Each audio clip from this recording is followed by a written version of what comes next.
Yun ang sinasabing chicken feet. Ganyan kasi kung bagsik. Nga. Ba't malsik? Kailangan mo yung ano, silin. Ba yan? Yan, dandahan lang. Wala. Ba't malsik? Hindi ko alam bakit ganun.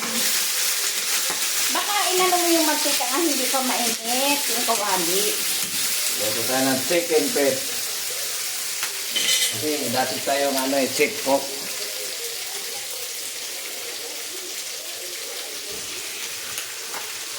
Yan. Chicken feet yan eh. Nandiyo yung gatas. Kailangan lagyan mga kalodi ng yung pizza. Kasi dati akong chick pork mga kalodi sa Ilopat Restaurant sa Mabini. Kaya ako ang nagluto. Tapos, lagyan mo ng gatas.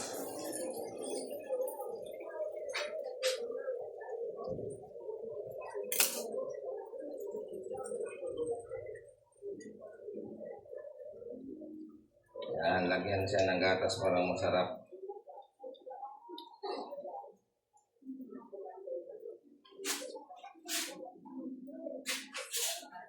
Saluin mo mga kalodi. Masarap siya.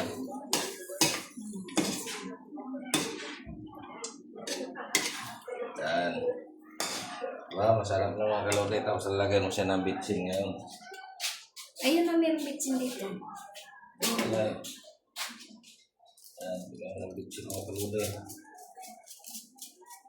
Masarap siya mga kalodi.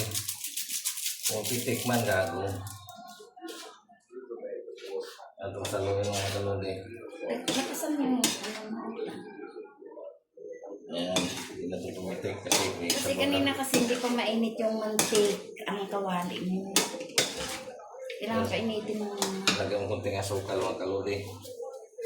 Parang masarap ang chicken feet.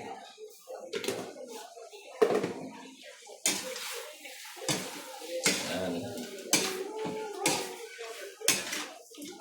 Ito lang pagluto mga kalodi. Dagdagan natin ng ketchup.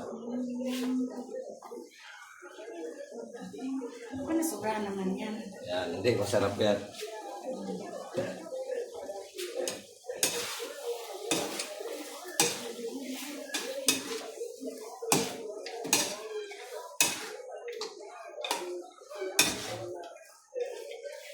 Ayan, tapos Okay na siya. kalahin mo natin mga kalodi. Oh, okay na. Okay na. Oo.